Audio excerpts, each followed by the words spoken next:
Assalamualaikum warahmatullahi wabarakatuh. Selamat pagi semua yang saya hormati Ibu Dewi Agustin Pratamasari SEMSM, serta teman-teman semua yang saya cintai dan saya banggakan. Kami selaku kelompok 3 ingin mempresentasikan sebuah materi lanjutan dari pembelajaran mata kuliah Marketing Management, yaitu Deliver the Customer Experience, Goods and Service via Bricks and Click. Di sini saya tidak sendirian, saya bersama rekan-rekan saya yang terdiri dari Adam Fadrul Falah, lalu Aimar Rafli Marzuki, saya sendiri, Desman Nur Putri, Haikal Hakiki, Maisaro, Renandia Chandra Putri, Zafira Sabrina, dan Zerafim Emmanuel Saron. Oke, yang selanjutnya pemaparan materi yang akan dibacakan oleh rekan saya.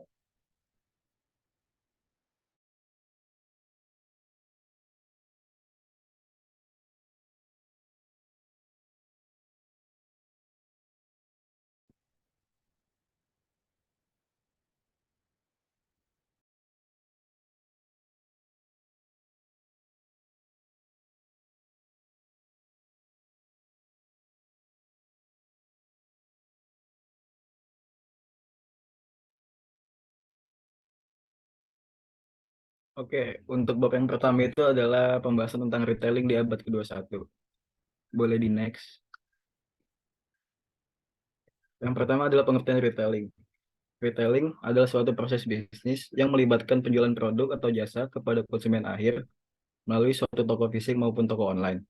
Retailing merupakan tahap akhir dalam saluran distribusi, di mana produk atau jasa dari produsen dan distributor disalurkan kepada konsumen akhir untuk penggunaan pribadi mereka. Tujuan utama retailing adalah untuk memenuhi kebutuhan dan keinginan konsumen dengan menyediakan produk atau jasa yang mereka inginkan dalam jumlah yang sesuai dan dengan harga yang kompetitif. Retailing melibatkan berbagai kegiatan, termasuk pembelian produk dari produsen atau distributor, penyimpanan, penataan produk di toko, penentuan harga, promosi, serta proses penjualan langsung kepada konsumen. Aktivitas retailing melibatkan juga pelayanan kepada konsumen, seperti memberikan informasi produk, memberikan pelayanan purna jual, serta menjaga hubungan baik dengan konsumen untuk membangun loyalitas pelanggan. Dalam era digital, retailing juga melibatkan perdagangan elektronik atau e-commerce, di mana produk atau jasa dijual secara online melalui platform e-commerce atau toko online. Retailing memiliki peran yang penting dalam perekonomian karena berkontribusi pada pertumbuhan ekonomi, menciptakan lapangan kerja, serta memberikan akses kepada konsumen untuk memperoleh produk atau jasa yang mereka butuhkan. Boleh di next. Selanjutnya ada the evolution of retailing. Nah, ini terbagi 3 tahap. Yang pertama adalah entry phase. Dalam entry phase, retailing ditandai dengan pendirian major retailer baru dan masuknya retailer baru ke pasar. Fase ini ditandai dengan inovasi dan eksperimen, di mana para retailer mencoba untuk membedakan ciri khas mereka sendiri dan menguasai pangsa pasar. Fase ini memiliki ciri-ciri antara lain adalah margin yang rendah, harganya murah, layanan terbatas atau tidak ada sama sekali, dan fasilitasnya kelas bawah. Fokus dalam entry ini adalah membangun customer base, membangun supply chain, dan memperoleh market visibility. Lalu yang kedua ada trading up phase. Dalam trading up phase, retailing berevolusi menjadi strategi yang lebih canggih saat para retailer memiliki tujuan untuk menawarkan produk dan layanan bernilai tinggi, serta membedakan diri dari pesaing. Retailer mungkin berinvestasi dalam teknologi, optimasi supply chain, dan memperluas pemasaran untuk meningkatkan pengalaman dan loyalitas pelanggan. Fokus dalam entry ini beralih dari sekedar bertahan hidup menjadi membangun reputasi merek, loyalitas pelanggan, dan memperluas pangsa pasar. Lalu fase yang ketiga adalah vulnerability phase. Vulnerability phase ditandai dengan meningkatnya persaingan, perubahan perilaku konsumen, dan gangguan pasar yang dapat menghadirkan tantangan bagi retailer yang sudah mapan. Karena meningkatnya biaya operasional dengan kenaikan harga bagi konsumen, para retailer memasuki vulnerability phase di mana mereka harus terus menaikkan harga agar tetap menguntungkan dan rentan terhadap retail baru yang sudah memasuki pasar. Selama fase ini, para retailer mungkin menghadapi penurunan penjualan, margin yang menyusut, dan kebutuhan untuk beradaptasi dengan dinamika pasar yang berubah. Mungkin diperlukan reposisi, rebranding, atau perubahan model bisnis untuk tetap relevan dan kompetitif di pasar. Selanjutnya akan dibawakan oleh teman saya.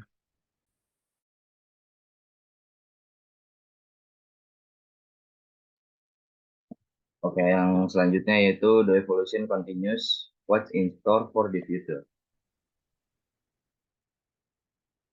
Dalam masa depan, faktor-faktor ini akan terus memotivasi pasar untuk terus berinovasi dan beradaptasi dalam industri retail. Perusahaan harus terus memantau perubahan yang terjadi dan mencari cara untuk memanfaatkan teknologi dan strategi yang inovatif untuk memberikan pengalaman belanja yang lebih baik kepada pelanggan.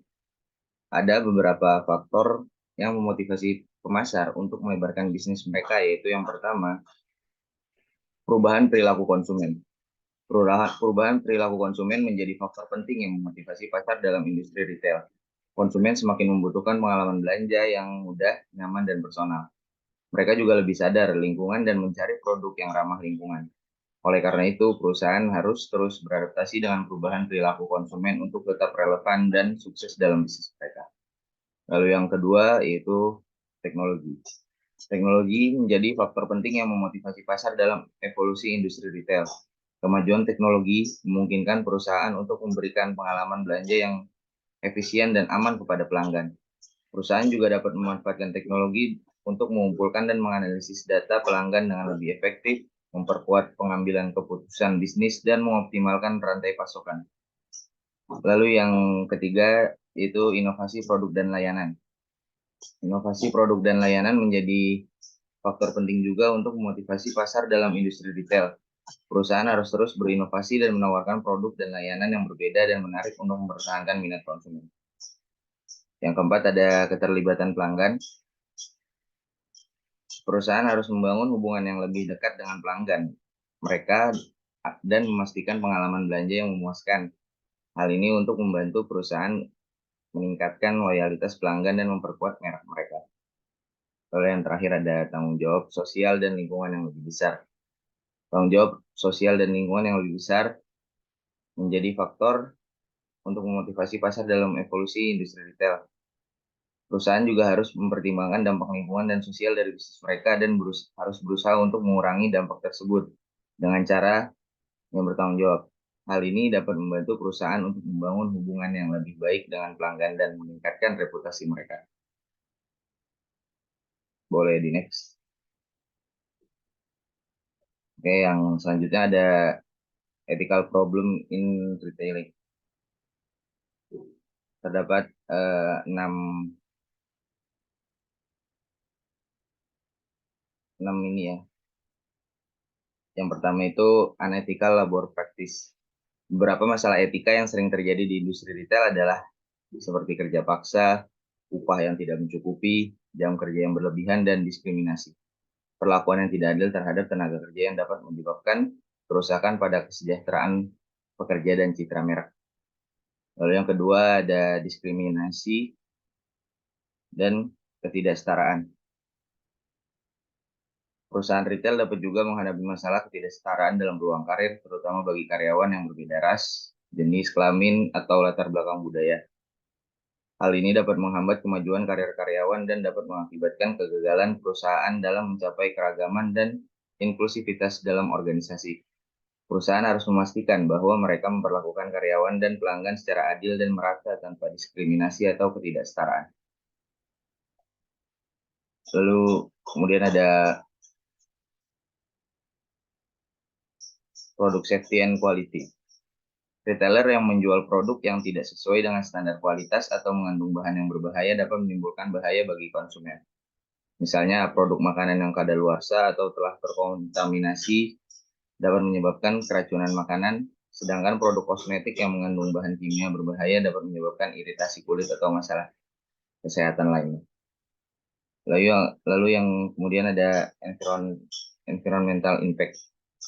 Ketidakbertanggungjawaban sosial dan lingkungan dapat mencakup praktik bisnis yang merugikan masyarakat atau lingkungan seperti pemotongan hutan secara ilegal, penggunaan bahan kimia yang berbahaya, dan penggunaan tenaga kerja anak-anak.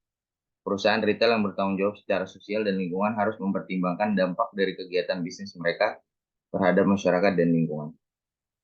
Lalu kemudian ada marketing and advertising effect.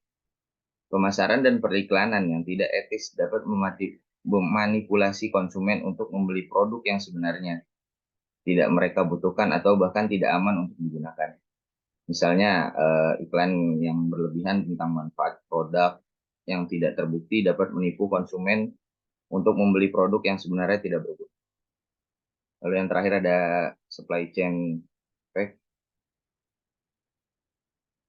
kondisi kerja yang buruk seperti jam kerja yang berlebihan, gaji yang rendah, lingkungan kerja yang tidak sehat, dan perlakuan buruk dari manajemen dapat menjadi masalah etika dalam rantai pasokan. Hal ini sering terjadi pada pekerja di pabrik-pabrik yang memproduksi barang untuk perusahaan retail.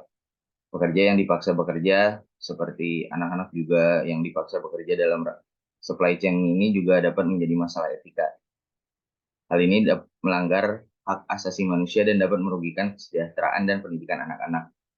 Untuk mengatasi masalah etika dalam rantai pasokan retailing ini, perusahaan harus memastikan bahwa mereka hanya membeli dari pemasok yang mematuhi standar etika dan kelayakan kerja. Perusahaan juga harus bekerja sama dengan pemasok mereka untuk meningkatkan kondisi kerja dan mencegah penggunaan kerja paksa dan anak-anak. Pemerintah dan organisasi non-pemerintah juga dapat berperan dalam mengatur dan memantau standar etika dalam rantai pasukan retailing. Sebagai konsumen juga kita harus memilih untuk membeli produk dari perusahaan yang mematuhi standar etika dan menjunjung nilai-nilai kelayakan kerja dan lingkungan.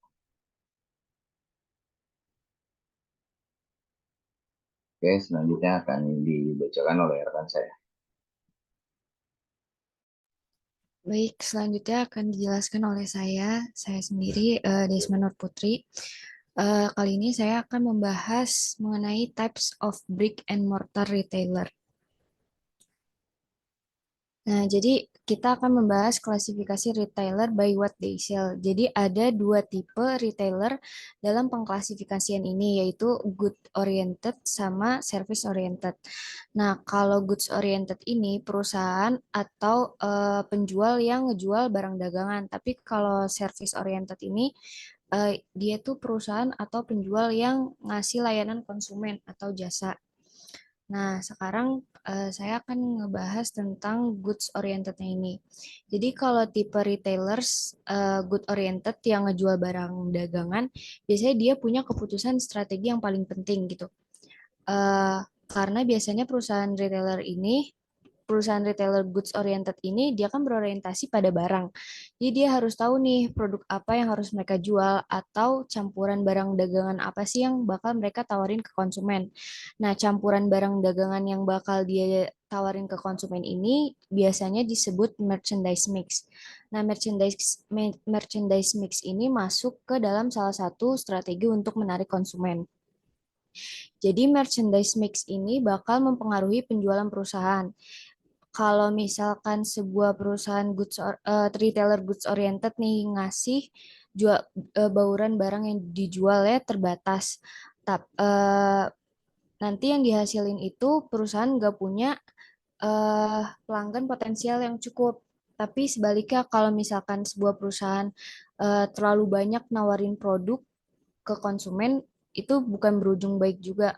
Ada istilahnya namanya Jacks of all trades, Master of none. Kalau di marketing ini bisa kita simpulin kayak perusahaan ngejual banyak barang, tapi dia nggak punya satu barang yang jadi keunggulan perusahaan tersebut gitu. Nah, jadi itu berujung bisa bikin perusahaan nggak punya citra merek yang kuat. Maka dari itu, tiap-tiap retailers ini penting banget buat mengetahui strategi merchandise mix ini. Nah, merchandise mix ini dibagi lagi berdasarkan cangkupan barang dagangan mereka yang disebut merchandise assortment. Ini tuh ada dua, yaitu merchandise breadth sama merchandise depth. Kalau merchandise breadth itu berarti dia seberapa banyak produk variasi dari lini produk yang ditawarkan gitu. Nah, merchandise breadth ini dia ada dua, ada narrow assortment sama broad assortment. Kalau narrow assortment itu kayak namanya aja ya, narrow artinya sempit. Berarti merchandise breadth tipe narrow ini cangkupan produknya yang dijual sama perusahaan itu sempit atau terbatas. Contohnya kayak misalkan ada toko dia cuma ngejual permen, rokok, minuman ringan kayak gitu. Tapi kalau broad assortment itu artinya luas, berarti mereka menawarkan banyak berbagai macam item gitu. Terus yang kedua merchandise depth. Kalau merchandise depth ini berarti variasi dari sebuah produk lainnya itu banyak gitu, ada berbagai macam pilihan.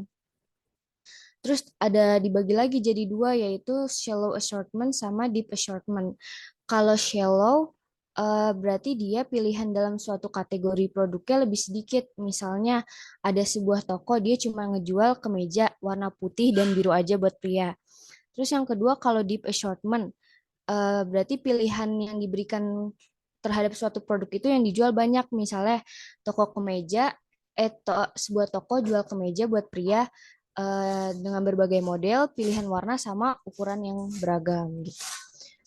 Buat contoh lebih jelasnya dijelasin di next slide. Nah, ini kita bakal ngebahas klasifikasi dari toko buku ya, bookstore by merchandise selection. Nah, contohnya itu misalnya kayak yang tadi udah dijelasin ya, merchandise mix. Misalkan yang pertama itu merchandise mix dengan narrow assortment dan shallow assortment. Kayak tadi yang udah saya jelasin sebelumnya, kalau narrow assortment kan berarti sempit. Terus shallow berarti produk yang dikasih itu sedikit. Nah, contohnya itu airport di bookstore. Salah. Airport bookstore. Jadi toko buku yang ada di bandara. Dia cuman ngejual buku dengan buku serial Lord of the Rings. Jadi gitu, dia cuman nawarin eh, tipe produknya cuman sedikit, terbatas, terus pilihannya juga terbatas, cuman serial Lord of the Rings aja. Terus kalau misalkan merchandise mix broad assortment sama shallow assortment, berarti dia cakupannya luas kan karena broad assortment. Terus shallow berarti dia cangkupannya luas tapi pilihannya dikit. Contohnya itu kayak Sam's Club. Nah, di Sam's Club ini dia ngejual buku serial Lord of the Ring. Terus juga dia ngejual baju sama mainan serial Lord of the Ring. Jadi dia nawarin banyak produk nih. Cakupannya luas kan, produk yang ditawarkan banyak, tapi pilihannya cuma satu, cuman serial Lord of the Rings aja gitu. Terus contoh selanjutnya itu merchandise mix dengan narrow assortment dan deep assortment.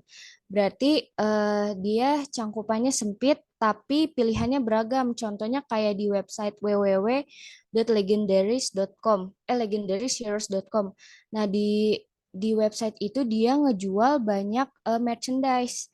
Tapi dia cuma ngejual merchandise aja, tapi pilihannya banyak, nggak cuma satu serial aja. Dia ngejual juga ada Lord of the Rings, terus The Highlander, terus Xena Warriors Princess, Legendary, dan masih banyak lagi. Terus yang terakhir, contoh dari merchandise mix dengan broad assortment dan deep assortment, ini berarti semua cangkupannya luas, terus pilihannya juga beragam ya. Contohnya itu ada di website www.amazon.com. Berarti di website itu dia tuh ngejual banyak barang, banyak pilihannya juga, kayak dia ngejual barang elektronik, terus perhiasan, mainan, alat musik, dan masih banyak lagi. Jadi gitu. Selanjutnya akan dijelaskan oleh rekan saya.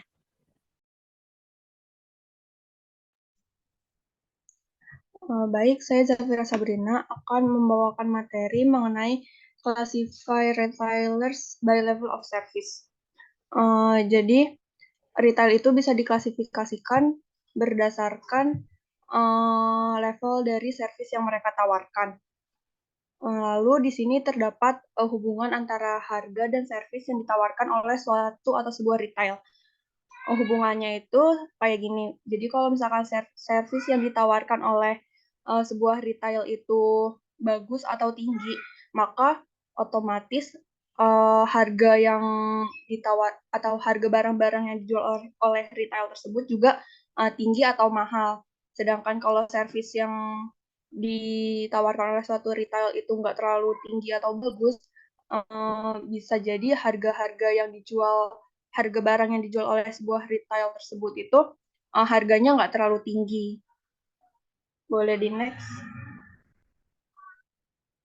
Lalu klasifikasi level of service dari retail itu bisa dibagi jadi 3. Yang pertama ada self-service retail, full service retail, and the last one is limited service retail. Self-service retail itu misalnya kayak kita datang ke sebuah toko, terus kita itu ngebawa barang belanjaan kita itu sendiri, kayak keranjangnya itu kita bawa sendiri, lalu kita juga memutuskan untuk membeli suatu produk itu sendiri. Kita nggak bisa nanya ke pegawai yang ada di situ, di retail tersebut, karena kebanyakan di self-service retail ini pegawainya sedikit atau bahkan nggak ada. Selain itu juga kita melakukan proses check out di kasir ini, kalau di self-service retail itu keseringan sendiri, jadi nggak ada pegawai di kasir tersebut. Contohnya ada di Gramedia Matraman. Di situ tuh udah menerapkan self-service retail. Atau contoh lain itu kayak ada di Korea Selatan sekarang ini mulai kayak toko-toko convenience store atau retail atau bahkan kafe-kafe itu menerapkan self service retail. Jadi kalau di kafe itu si customer atau pembelinya memesan barang sendiri, lalu nanti membawa barangnya ke meja sendiri, lalu nanti juga membayar sendiri. Hal ini dilakukan di Korea Selatan itu untuk menekan biaya produksi atau biaya produksi si kafe sehari-hari gitu. Jadi ongkos yang dikeluarkan itu bakal jauh lebih murah daripada mempekerjakan pegawai. Lalu yang kedua ada full service retail. Full service retail ini contoh toko retail yang menyediakan pegawai atau asisten yang bisa kita tanya-tanyakan mengenai spesifikasi suatu produk yang ingin kita beli. Misalkan kita ingin, misalnya di Sephora atau di toko perhiasan, kita pengen beli suatu produk make up atau suatu produk perhiasan, kita bisa nanya ke pegawainya mengenai spesifikasinya secara detail. Selain itu, ada juga di full service retail ini beberapa retail yang membolehkan kita menitipkan barang yang akan kita belanjakan di asisten yang mereka sediakan. Lalu full service retail juga menyediakan pegawai di kasir untuk membantu proses kita dalam men-check out barang yang kita belanjakan. Lalu yang terakhir ada limited service retail. Limited service retail ini contohnya kayak Indomaret dan Alfamart, di mana kita tetap membawa barang belanjaan kita sendiri, tetap bawa keranjangnya sendiri, tapi kebanyakan si kasirnya ini tetap ada pegawainya, jadi nggak seluruhnya self-service. Tapi selain itu juga di limited service retail, kita nggak bisa nanya spesifikasi secara lengkap mengenai suatu produk yang akan kita beli. Misalnya di Indomaret atau di Alfamart, kita kan kayak si abang-abangnya atau mbak-mbaknya yang ada di rak-rak itu nggak terlalu paham secara jelas mengenai spesifikasi rinci dari produk yang mereka jual, kayak gitu. Boleh di next.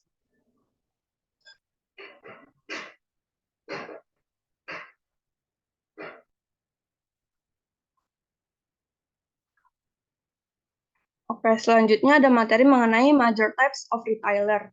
Kalau tadi kan udah dibahas sama saya mengenai retail berdasarkan level of service-nya sama barang yang mereka jual kan. Nah, lalu pertanyaannya sebenarnya ada berapa aja sih types dari retailers itu? Nah, akan kita bahas di sini. Boleh di next.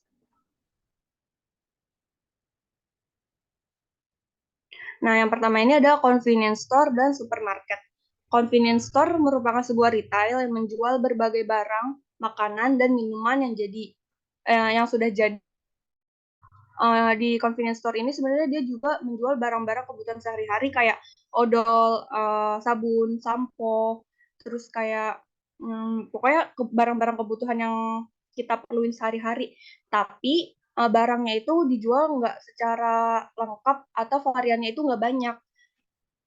Selain itu mereka juga ngejual makanan dan minuman kayak snack-snack yang udah jadi. Misalnya ini kayak ada Family Mart, terus Lawson, Circle K, kayak gitu. Nah, di convenience store ini biasanya terletak di daerah pemukiman penduduk atau di tempat-tempat yang sekiranya orang-orang itu bisa berhenti sejenak untuk istirahat di convenience store ini. Oh ya, convenience store itu juga biasanya bukanya secara 24 jam. Selanjutnya ada supermarket. Supermarket ini menjual barang kebutuhan sehari-hari sama kayak convenience store, tapi dengan versi yang lebih lengkap dan lebih besar tempatnya. Supermarket ini misalnya kayak ada Super Indo, kalau dulu ada Giants, terus High Fresh, dan lain sebagainya. di supermarket ini barang-barang yang dijual variasinya lebih banyak daripada di convenience store, lebih banyak dan lebih lengkap. Misalnya aja kayak misalkan barang kebutuhan sehari-harinya sampo. Nah, kalau di convenience store itu samponya misalkan cuma ada satu sampo yang umum, misalkan kayak sampo untuk rambut lebat aja gitu. Nah, tapi kalau di supermarket ini samponya lengkap, ada sampo untuk hijab, sampo untuk perempuan, sampo untuk laki-laki, sampo untuk rambut melebatkan rambut, atau sampo untuk khusus rambut yang kering atau keringetan kayak gitu. Boleh di next.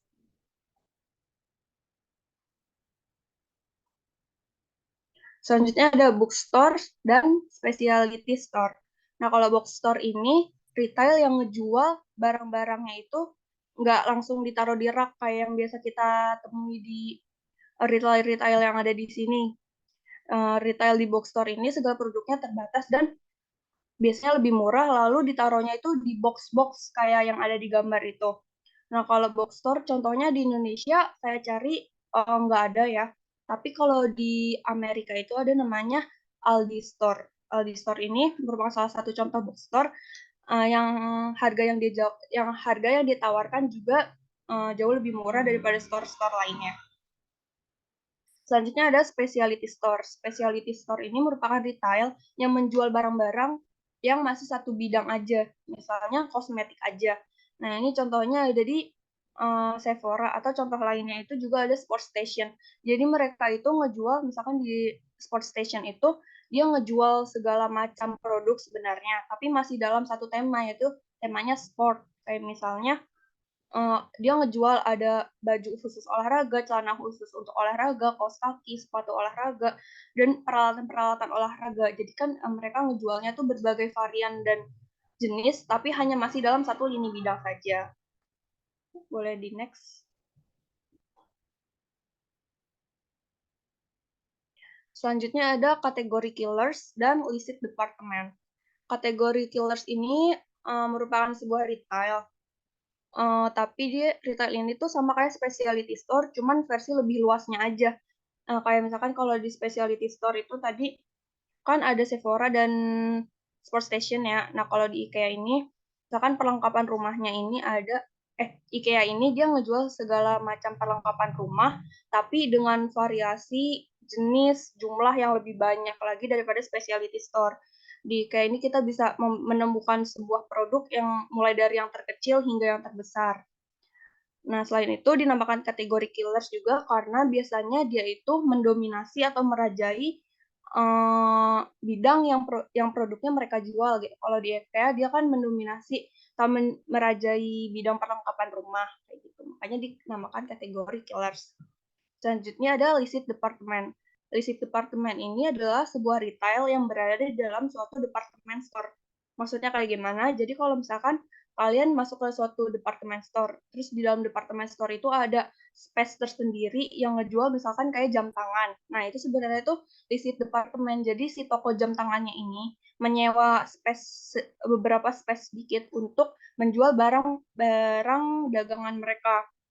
Misalkan kalau di jam tangan ini kayak ada di Metro. Nah, kenapa mereka nyewanya di situ? Karena di illicit department ini akan lebih mudah dijangkau dan dilihat oleh orang-orang yang juga berbelanja di Metro daripada dia ngebuka store-nya tersendiri di space tersendiri kayak gitu. Boleh di next. Selanjutnya ada variety store. Variety store ini menjual segala macam produk hanya dengan satu harga. Jadi retail ini tuh sebenarnya ngejual berbagai macam produk, tapi semua produk yang mereka jual itu harganya cuma satu. Contohnya ada di Daiso Jepang. Daiso Jepang ini ada ngejual produk perlengkapan sehari-hari yang unik dan sangat bermanfaat, tapi harganya juga cuma satu harga doang, yaitu 100 yen. 100 yen. Jadi mau barang-barangnya itu gede, kecil, terus lucu, enggak, itu tetap harganya sama. Boleh di next. Oke, materi selanjutnya akan dibawakan oleh rekan saya. Terima kasih. Oke, selanjutnya saya akan membahas tipe retailer lainnya, yaitu ada discount store. Discount store ini kayak retailers yang ngejual barang dengan harga miring. Pokoknya mereka tuh ngejual barang dengan harga yang banyak diskonnya gitu. Nah, discount store ini ada 3 macam. Yang pertama itu ada general merchandise, terus yang kedua warehouse club, terus yang ketiga itu ada factory outlet store. Nah, kalau general merchandise itu dia kayak store yang ngejual barang yang kualitasnya biasa aja atau kurang bagus lah tapi masih layak pakai. Makanya masuknya ke discount store karena harganya miring gitu. Contohnya itu ada Walmart. Nah, yang kedua warehouse club. Contohnya itu dia kalau di Indonesia Indro Grosir ya. Dia ngejual barang dagangan dengan harga grosir. Jadi harga yang ditawarin sama sama Indro Grosir ini dia lebih murah dibanding supermarket. Nah, terus kalau yang ketiga itu Factory Outlet Store, contohnya ini ada rumah mode. Dia lokasinya ada di Bandung.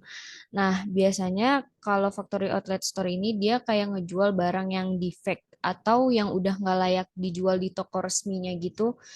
Terus dia ngejualnya dengan harga miring gitu. Boleh di next. Tipe retailers lainnya yaitu ada department store. Nah, pasti kita udah familiar banget ya sama department store ini. Contohnya Matahari.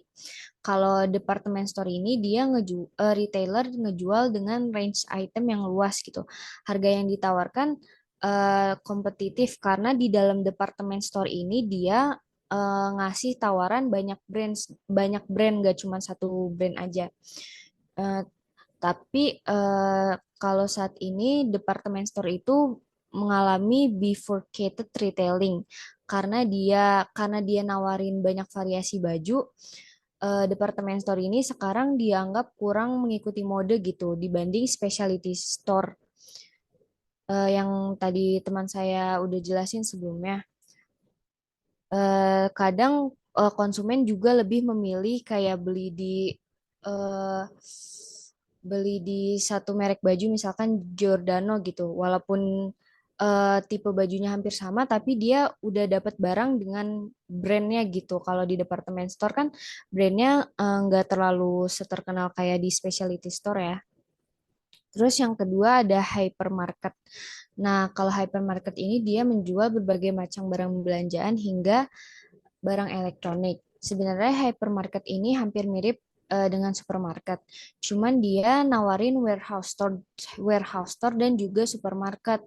Nah, yang ngebedain juga biasanya kalau hypermarket ini dia punya toko yang luas kayak contohnya Transmart. Jadi dia tuh tokonya bisa make satu mall atau satu lantai yang emang khusus mall itu dijadiin hypermarket gitu.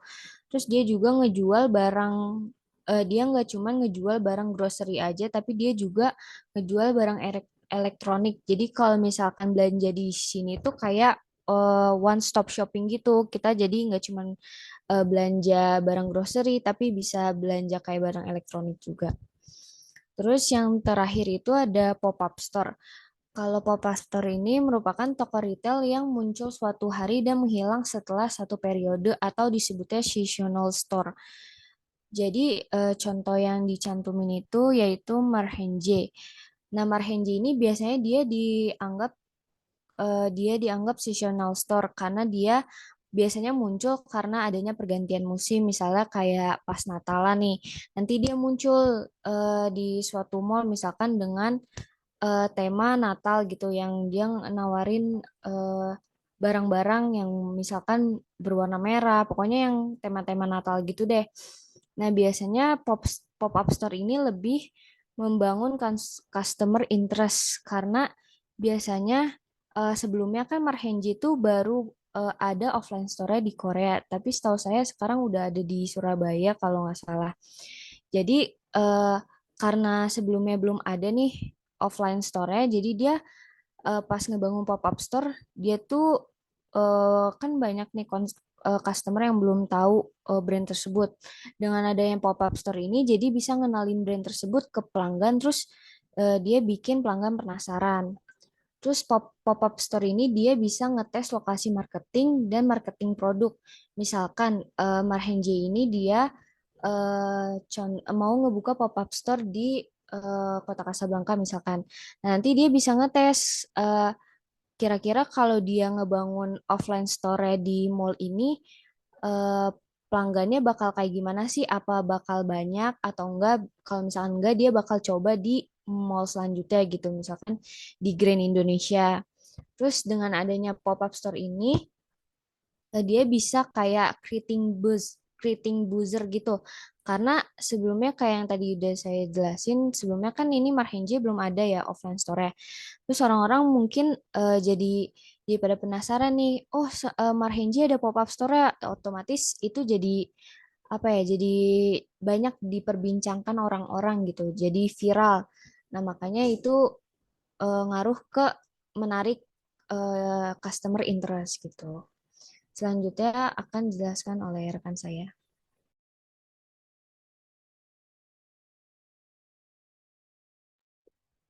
Baik, selanjutnya akan dibawakan oleh saya, Renandia Chandra Putri, yaitu e-commerce and other types of non-store retailers. Nah, e-commerce merupakan fitur pembelian dan penjualan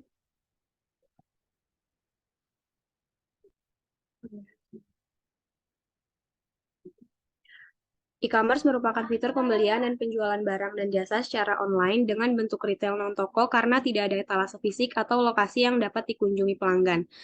Nah, jenis pengecer non-toko lainnya meliputi direct selling atau penjualan langsung, catalogs and mail orders, telemarketing, automatic vending, atau penjualan otomatis. Nah, selanjutnya ada B2C e-commerce. B2C ini mengacu pada perdagangan elektronik bisnis ke konsumen dengan proses penjualan produk atau layanan langsung ke pelanggan, individu melalui internet atau melalui saluran digital lainnya. E-commerce B2C ini umumnya digunakan oleh bisnis yang menjual barang konsumen seperti pakaian, elektronik, dan buku serta layanan seperti streaming online dan pemesanan perjalanan. Pelanggan dapat mengakses produk dan layanan ini melalui situs web perusahaan, aplikasi seluler, atau halaman media sosial.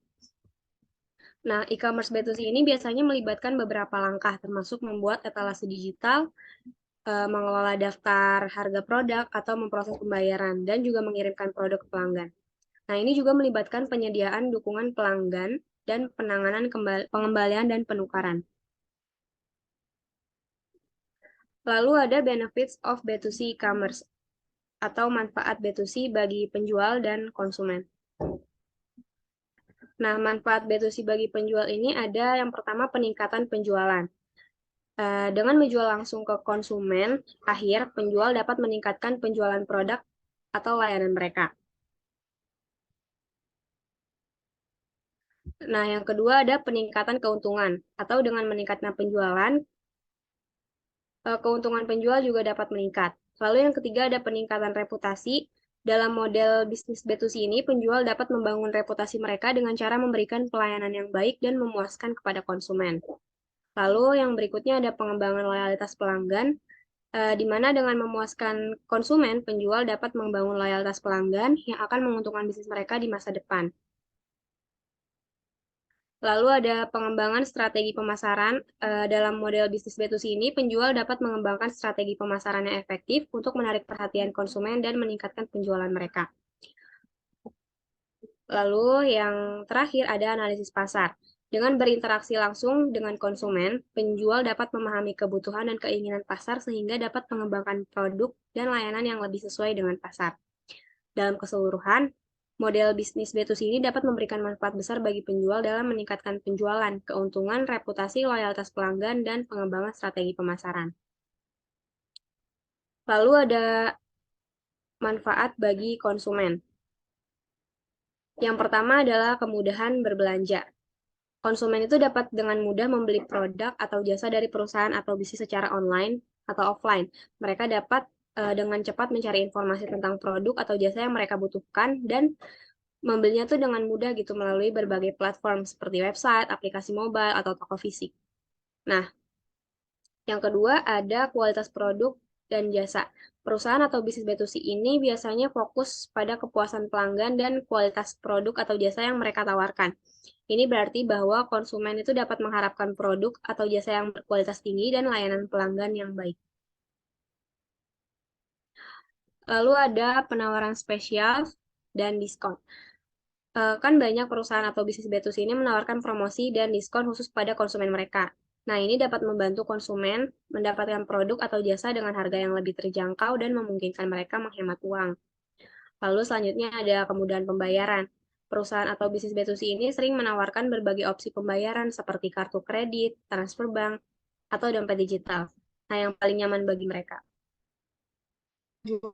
Eh, Selanjutnya ada kemudahan pengembalian. Banyak perusahaan atau bisnis B2C ini memiliki kebijakan pengembalian yang ramah konsumen gitu. Jika konsumen tidak puas dengan produk atau jasa yang mereka beli, mereka dapat mengembalikan produk atau meminta pengembalian uang dengan mudah. Nah, selanjutnya ada limitation of B2C e-commerce atau keterbatasan B2C bagi penjual. Yang pertama ada persaingan yang tinggi. Pasar B2C ini sangat kompetitif karena ada banyak pesaing yang menawarkan produk atau jasa yang serupa.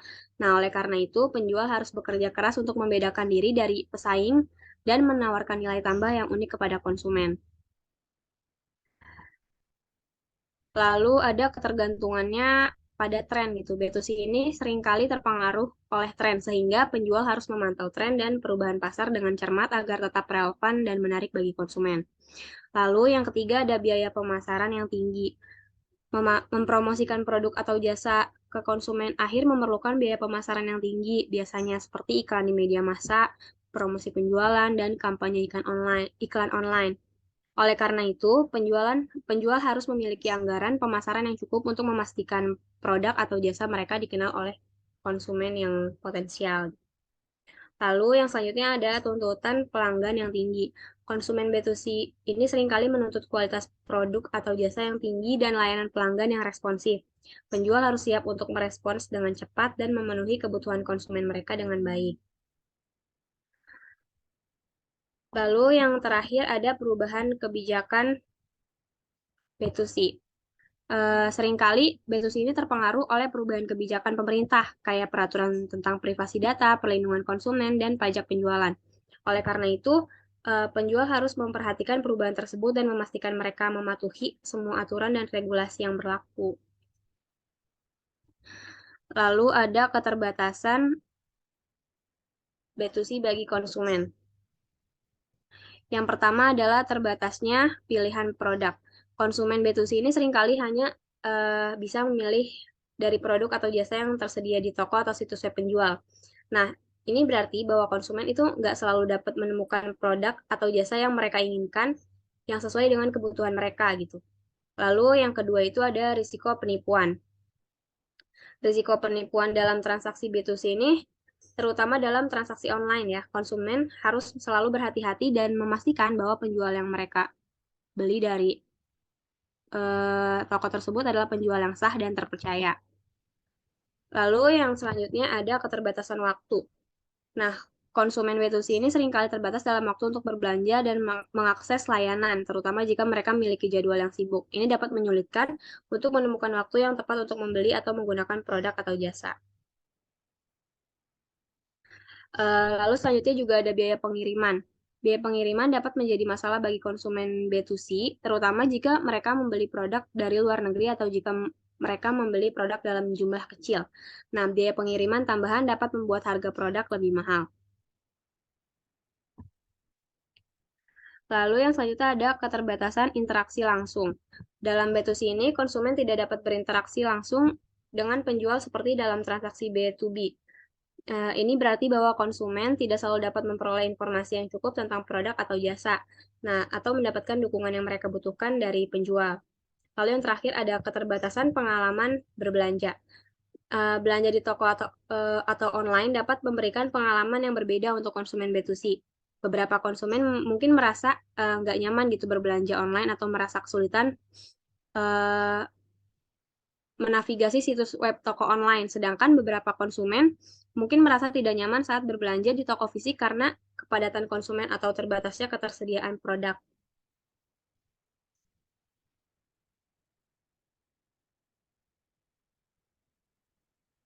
Lalu yang terakhir ada B2C effect on the future of retailing.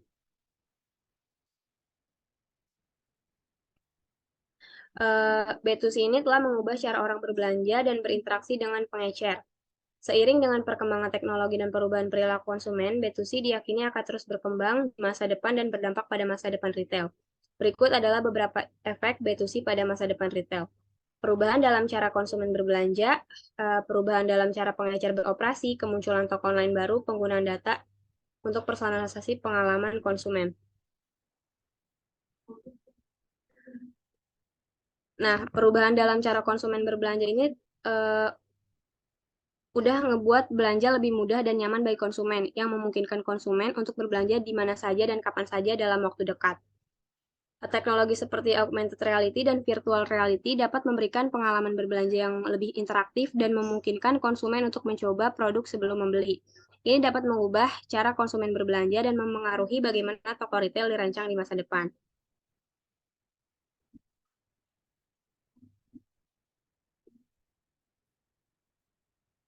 Perubahan dalam cara pengecer beroperasi,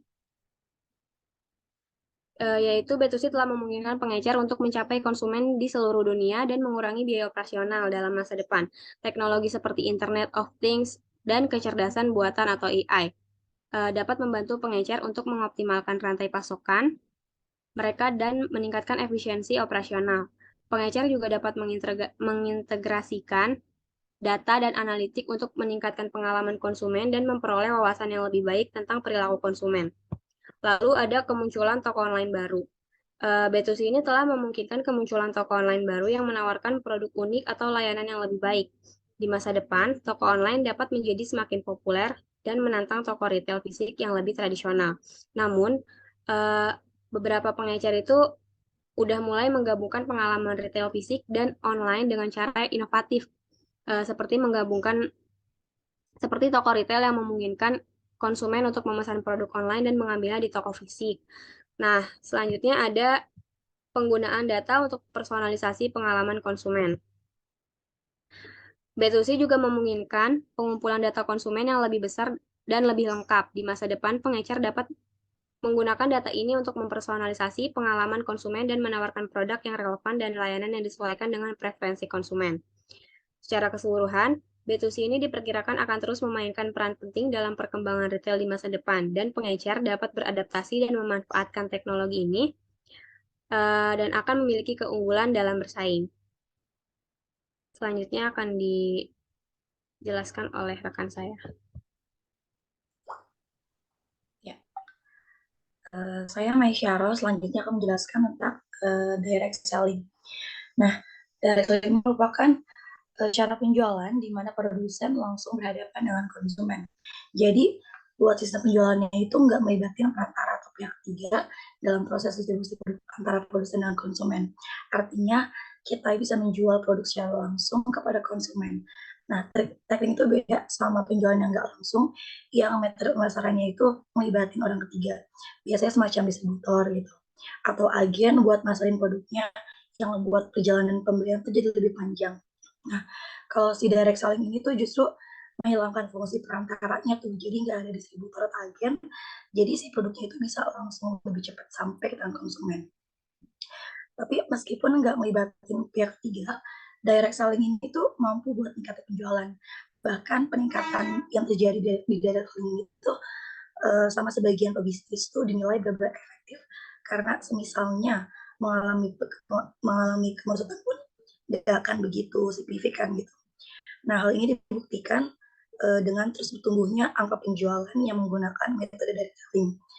Nah, di Indonesia sendiri, menurut Asosiasi Penjualan Langsung Indonesia atau APLI menyebutkan bahwa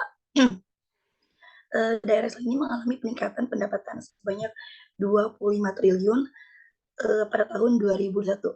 Nah, kenaikan ini tuh bisa terjadi karena direct selling ini jadi metode yang paling adaptif gitu. Sekalipun saat itu dunia itu lagi dilanda soal pandemi.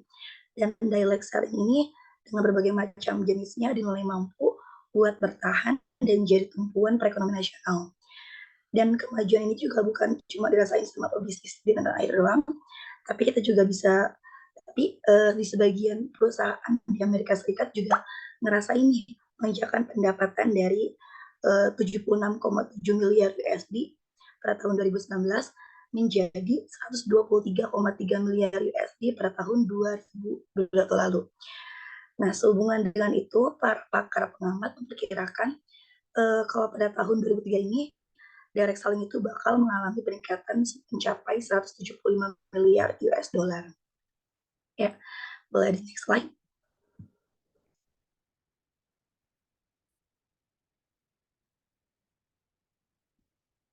Ya, selanjutnya itu ada beberapa kategori produk utama dari direct selling. Yang pertama ini saya ngambil contoh yang paling dekat aja nih sama kehidupan kita, yaitu produk kebutuhan rumah tangga, ya kan, yang biasanya ngejual kayak semacam perabot rumah tangga, kayak alat rumah tangga kayak ember, panci, sapu gitu, dan lain-lainnya ngejual barang itu secara keliling. Terus juga ada personal care product atau produk perawatan pribadi kayak kosmetik, hair care, body care, dan lain-lain. Terus yang ketiga itu ada wellness product atau produk kesehatan gitu. Di sini saya ngasih contohnya adalah pedagang jamu yang ngejual dagangannya secara keliling gitu. Sama ada juga aksesoris, dan ada satu lagi nih, yaitu produk layanan seperti kayak sales kartu kredit gitu ya. Boleh next slide. Nah, selanjutnya ini ada contoh dari strategi marketing dari selling. Yang pertama itu door-to-door sales. Door-to-door sales merupakan metode penjualan dan pemasaran dengan teknik menyisir dari satu rumah ke rumah yang lainnya. Nah, mungkin di sini ada yang pernah itu ngalamin kayak kalau dulu tuh ada yang kayak ngetok pintu rumah, terus pas dibuka yang muncul ada orang yang penampilannya tuh rapih gitu ya, pakai kemeja sama celana bahan, terus tiba-tiba nawarin berbagai macam produk. Nah, ibu saya pernah tuh ngalamin kayak gitu waktu saya kecil. Nah, mungkin orang ini tuh yang disebut sebagai sales atau pihak marketing dari sebuah perusahaan yang memakai teknik door to door buat masarin produknya. Bisa berupa jasa atau berbagai layanan lainnya dari perusahaan yang dimana sales tersebut terafiliasi gitu ya. Orang ini biasanya disebut juga sebagai salesman door to door. Nah, buat cara kerja sendiri, sales itu akan mengunjungi beberapa perumahan yang ada di area jangkauannya, dan ngetok itu pintu masing-masing dari penghuni rumah atau yang dianggapnya sebagai customer yang berpotensi itu buat jadi calon pembeli. Nah, setelah itu salesnya akan mulai melakukan pitching gitu ya. Pitching itu sebuah upaya buat menjelaskan produk atau layanan yang ditawarkan dengan harapan bisa memancing minat dari calon pembeli buat ngebeli gitu. Nah, pada tahap ini biasanya sales akan menjelaskan nih berbagai keuntungan dan keunggulan juga dari dari produk yang bisa didapetin sama si customer-nya. Nah, tahapan ini itu cukup penting karena dibutuhin teknik komunikasi yang lihai supaya si promosinya itu bisa sukses dan ujung-ujungnya itu bakalan deal breaker gitu. Nah, kalau tertarik biasanya si pembeli pastinya bakal beli gitu kan. Tapi kalau enggak, ya mungkin salesnya akan cari calon pembeli potensial lainnya dengan mengunjungi rumah yang lain gitu. Mungkin kelihatan konvensional banget gitu ya, tapi teknik ini juga punya keuntungan kayak yang pertama, kita bisa ngebangun koneksi dengan calon pembeli.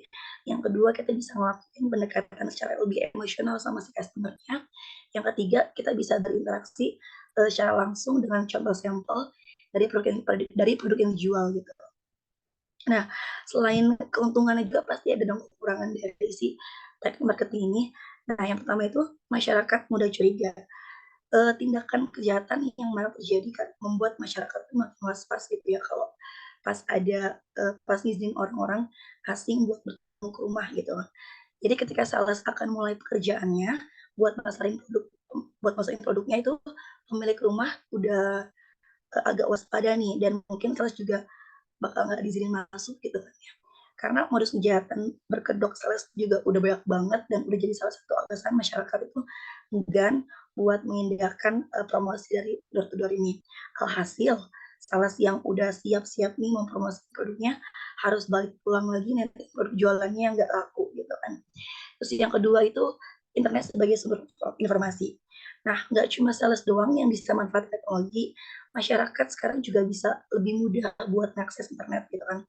Kalau misal sales diizinin buat masuk ke dalam rumah pun, buat ngelakuin closing itu bakalan agak susah. Karena masyarakat tahu mana nih produk lebih baik gitu. Di samping itu, perbandingan harga dan estimasi kirim barang via kurir lewat e-commerce lain juga bisa jadi lebih mudah, lebih murah juga ketimbang harga yang tawarin sama sales gitu. Sementara produk yang tawarin door to door sales tuh bakal agak lebih mahal karena sales juga hitung tuh biaya transportasi dalam penjualan produknya. Andai kata pun ada barang yang laku gitu ya, kemungkinan besar si pembeli ini memang nggak tahu tuh produk itu ada juga di e-commerce, dijual di e-commerce lainnya, atau mungkin sebagai bentuk apresiasi aja gitu ya sama si salesnya, karena agak kasihan gitu atau gimana. Terus yang ketiga itu ada konsumen lebih aktif googling. Nah, tanpa sadar kita selalu melihat nih iklan di beberapa device kayak smartphone, laptop, atau mungkin televisi gitu kan. Promosi yang ada di sela-sela scrolling konten itu, apalagi ataupun pas lagi nonton TV itu sering banget ya ditemuin dan ngebuat kita nggak asing lagi gitu. Tentu promosi yang terus-menerus ini membuat kita lebih praktis buat tahu ketika ada diskon atau promo tertentu gitu kan. Dengan begini, sulit nih bagi sales, door to door sales buat ngelakuin direct selling ke rumah kepada calon pembeli. Nah, untuk itu pola soft selling di media sosial lebih mendapat perhatian gitu. Yang terakhir tuh biaya dan effortnya lebih banyak. Seperti yang dirasain sekarang, bermain media sosial itu nggak berbayar dan menghibur banget ya kan. Kalau dibandingkan sama teknik door to door ini, tentu anggaran buat promosi jauh lebih hemat. Sementara buat door to door sales ini, salesnya itu harus bersiap buat berpenampilan semenarik mungkin, terus juga ngebawa produk yang tawarin, karena ada target yang harus dicapai ketika memutuskan buat berkeliling dari satu rumah ke rumah yang lain. Ya, next slide. Teknik selanjutnya itu adalah multi level marketing, yaitu strategi strategi pemasaran di mana tenaga penjual tidak hanya mendapatkan kompensasi atas penjualan yang mereka hasilkan, tapi juga atas hasil penjualan lain yang mereka rekrut. Nah, mungkin kita pernah tiba-tiba juga nih ya dihubungin sama kayak teman lama gitu, dan tiba-tiba diajak buat bisnis gitu kan.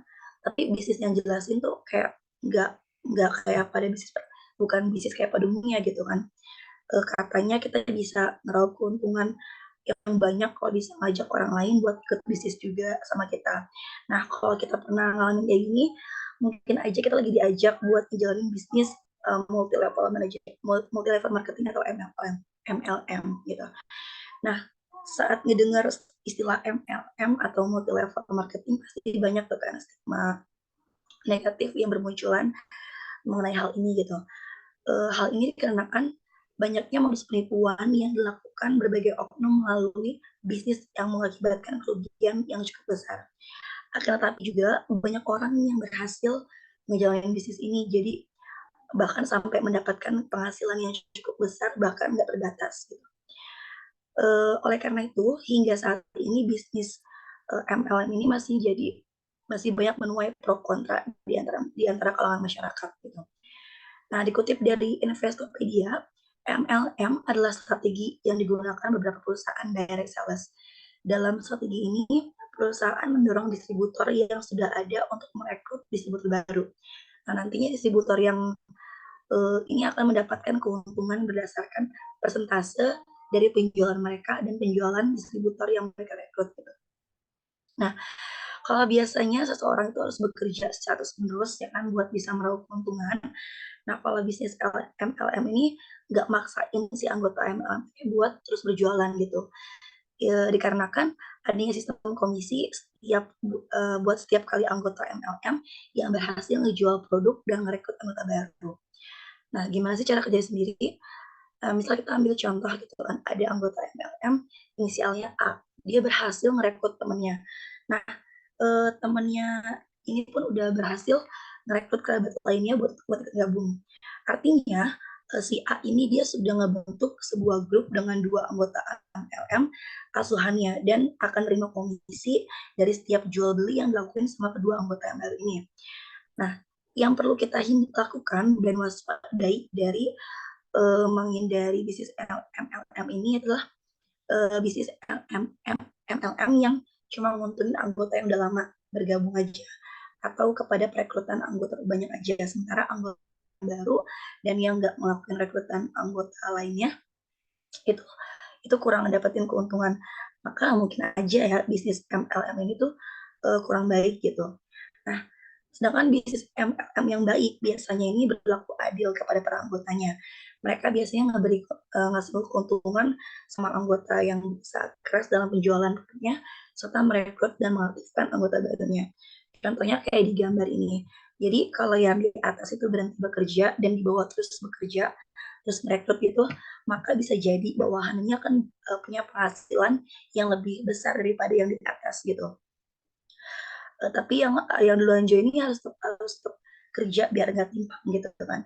Nah, yang belakangan join pun bisa banget buat punya penghasilan yang sama besar sama yang duluan join gitu. Nah, masalah untung atau rugi sih kalau pakai strategi ini, jawabannya ya tiap bisnis pasti punya dong keuntungan sama kerugiannya masing-masing. Nggak ada bisnis yang sepenuhnya untung, begitu pun sebaliknya gitu kan. Nah, kalau keuntungannya itu yang pertama ini tekniknya membutuhkan punya waktu yang lebih fleksibel gitu. Nggak kayak pekerja kantoran yang kayak harus masuk jam 9 dan pulang jam 6 gitu kan. Nah, kalau di bisnis ini kita tuh bebas buat kerja di pagi hari atau siang hari atau bahkan sore hari ataupun malam hari aja yang bisa kita sesuaikan sama aktivitas lainnya gitu kan.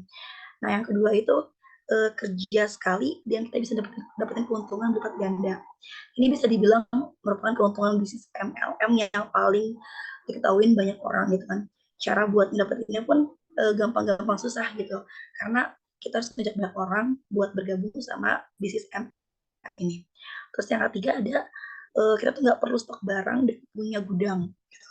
Siapa sih di antara kita yang pengen bisnis tapi nggak pengen ngeluarin biaya atau bahkan ngasih ruang dalam rumahnya buat gudang, buat stok produk bisnisnya gitu kan. Pasti kan banyak yang nggak pengen ribet buat stok barang di rumah gitu. Nah, kalau ada keinginan kita buat kayak begini, kayaknya bisnisnya cocok deh buat kita gitu. Karena bisnis MLM ini memungkinkan kita buat langsung mesen produk yang diinginkan pelanggan ke perusahaannya langsung gitu. Jadi kita nggak perlu stok barang di rumah dan nyediain ruang khusus yang buat nyimpan semua produk-produk tersebut gitu. Nah, selain keuntungannya juga pasti ada kekurangannya. Yang pertama, kita bisa terjebak sama skema piramida. Nah, kerugian bisnis MLM ini yang pertama, yaitu kita bisa aja nih terjebak sama skema piramida. Yang aturannya di Indonesia itu belum jelas juga secara hukum, secara nggak langsung maksa si para anggota MLM ini buat terus ngerekrut anggota baru yang lebih banyak. Terus yang kedua, kesulitan buat mendapatkan anggota baru. Nah, hal ini bisa banget terjadi karena stereotip masyarakat terhadap bisnis MLM ini juga udah terlanjur buruk gitu kan. Sehingga nggak jarang ditemuin kasus anggota MLM yang dijauhin teman sama atau keluarganya gitu karena takut prospek buat bergabung, karena dia takut buat diajak untuk bergabung dengan bisnis ini gitu kan.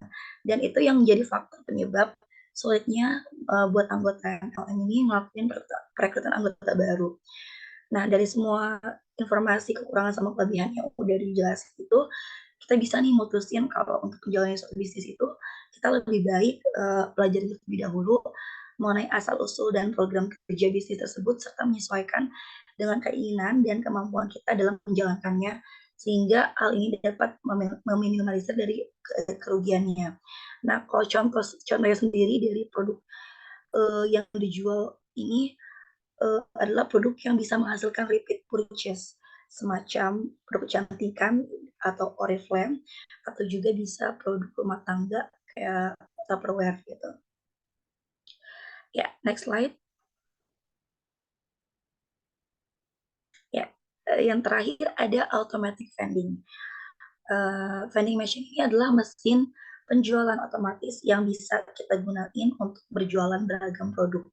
Nah, dalam dunia bisnis, produk itu bukan hal yang paling penting, karena pelayanan juga jadi hal utama dalam pengembangan dan meningkatkan pendapatan stok konsumen gitu. Nah, pemanfaatan vending machine ini sangat efektif karena bisa beroperasi selama 24 jam tanpa membutuhkan karyawan buat melayani pembeli gitu.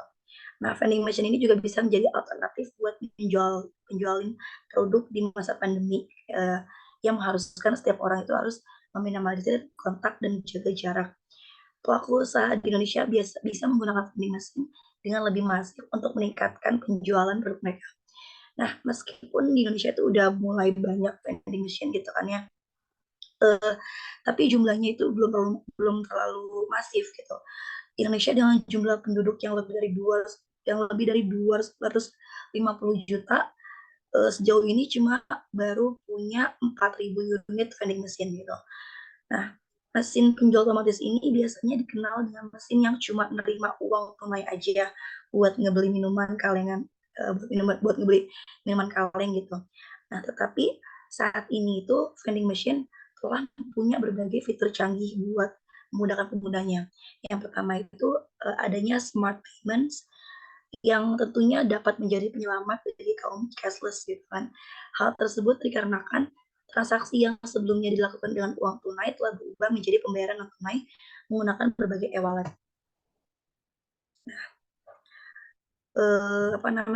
Pembeli bisa lebih gampang buat kayak cuma scan QR aja yang ada pada mesin buat selanjutnya menyelesaikan pembayaran di ponsel. Jadi nggak perlu bawa uang cash gitu kan. Nah, yang kedua itu smart inventory management.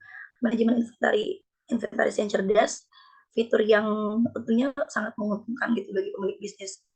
Dengan teknologi IoT, mesin distributor dapat menentukan jumlah stok produk yang ada dalam mesin. Selain itu, ada pula data penjualan lengkap beserta produk mana yang paling banyak dibeli dan masih banyak data lainnya. Semua data ini dapat diakses hanya dengan website aja gitu ya. Tentunya data kayak gini tuh pasti menguntungkan buat si pembuat strategi bisnis serta melakukan optimasi pemesanan barang untuk dijual di mesin.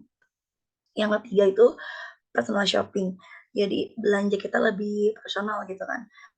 Konsumen sekarang yang mengutamakan kegiatan belanja itu lebih terasa buat pribadi gitu kan. Di layar mesin dapat ditambahin juga nih berbagai genre interaktif, game interaktif buat menarik minat pengunjung. Bisa contohnya ditambahin juga sistem reward kalau mereka beli dari vending machine. Nah, semua informasi yang dimasukin di masa depan dalam vending machine ini bisa digunakan lagi untuk pengembangan bisnis vending machine ini. Nah, menurut saya sih vending machine ini jadi teknik marketing yang fleksibel karena bisa dipindahin kemana aja alatnya sesuaiin lokasi yang diinginkan pemilik. Nah, si vending machine ini juga bisa dikostumasi desainnya sehingga menarik perhatian pengunjung gitu.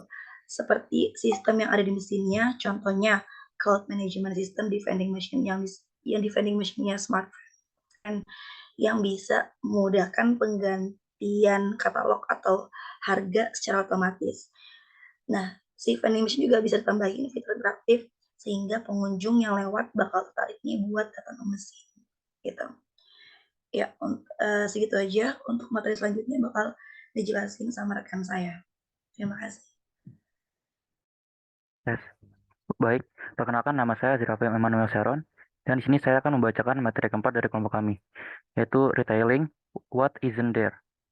Di materi ini, kita akan membahas dari pelayanan jasa atau dari karakteristiknya hingga cara mengelola layanan yang diberikan kepada para pelanggannya. Boleh di next. Di materi pertama ini ada karakteristik of services. Dan di sini ada 4 aspek, dan aspek yang utama ada intangibility.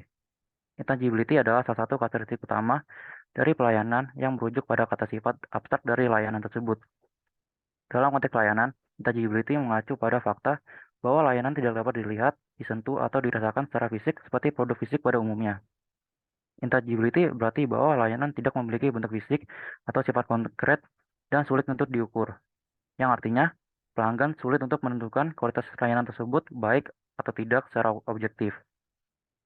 Oleh karena itu, penyedia layanan sering mengadakan bukti layanan seperti testimoni pelanggan, referensi dari orang lain, dan penyedia layanan juga dapat menggunakan strategi pemasaran seperti branding dan promosi untuk membantu mengatasi sifat abstrak dari layanan tersebut.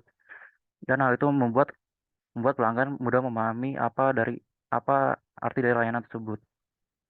Lalu yang kedua ada inseparability. Inseparability merujuk pada fakta bahwa produksi dan konsumsi pelayanan terjadi secara bersamaan dan tidak dapat dipisahkan. Hal ini berarti bahwa pelayanan biasanya diproduksi dan dikonsumsi pada waktu yang sama, dan pelanggan juga sering terlibat dalam proses produksi tersebut. Inseparability mempengaruhi kualitas layanan dan hubungan pelanggan. Oleh karena itu, penyedia layanan perlu mengelola interaksi pelanggan dan mengembangkan strategi yang dapat memperkuat hubungan dengan pelanggan. Strategi ini biasanya dapat mencakup pengembangan keterampilan interpersonal, pelatihan karyawan, pengembangan sistem dukungan pelanggan, dan strategi pemasaran yang berorientasi pada pelanggan. Lalu aspek ketiga ada variability. Variability ini merujuk pada variasi atau ketidakkonsistenan dalam kualitas layanan. Hal ini dapat terjadi karena layanan sering diberikan oleh manusia yang mungkin memiliki tingkat keahlian, pengetahuan, dan pengalaman yang berbeda-beda. Atau bisa juga karena faktor-faktor lain seperti perbedaan dalam permintaan pelanggan, kondisi lingkungan, dan lain-lain. Variabilitas dapat menyebabkan ketidakpastian bagi pelanggan tentang kualitas layanan dan menyebabkan kesulitan dalam mengukur dan memprediksi kualitas layanan di masa depan. Oleh karena itu, penyedia layanan perlu mengatasi variabilitas tersebut. Dan ada banyak cara. Salah satu caranya dapat dilakukan dengan mengembangkan standar layanan yang jelas dan memastikan karyawan memahami dan mengikuti standar tersebut. Selain itu, penyedia layanan juga dapat mengembangkan program pelatihan yang efektif untuk meningkatkan keterampilan karyawan dalam penyampaian layanannya. Dan dengan mengatasi variabilitas tersebut, penyedia layanan dapat meningkatkan kepercayaan pelanggan dan meningkatkan loyalitas pelanggan. Dan yang aspek terakhir ada traceability. Traceability adalah salah satu aspek dari pelayanan yang merujuk pada kenyataan bahwa layanan tidak dapat disimpan atau diproduksi untuk digunakan di masa depan. Hal ini berarti bahwa layanan harus diproduksi dan dikonsumsi dalam waktu yang hampir bersamaan dan tidak dapat digunakan lagi lain pada waktu itu. Contoh dari traceability ini seperti konser musik, di mana konser musik hanya bisa diadakan pada waktu tertentu, dan jika pelanggan tidak dapat menghadiri acara tersebut, maka mereka akan kehilangan kesempatan untuk menghadiri acara tersebut.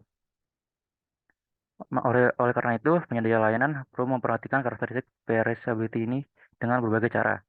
Misalnya, penyedia layanan dapat mengatur harga secara dinamis untuk mencerminkan permintaan dan kapasitas yang tersedia, sehingga mereka dapat memaksimalkan pemanfaatan kapasitas dan pendapatan mereka.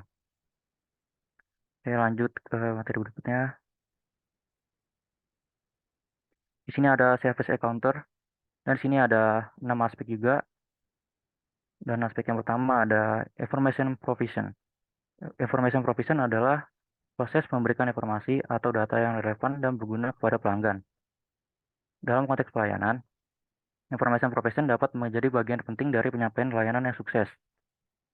Di sini penyedia layanan harus mampu memberikan informasi yang jelas, akurat, dan mudah dipahami kepada pelanggan untuk membantu mereka membuat keputusan yang tepat.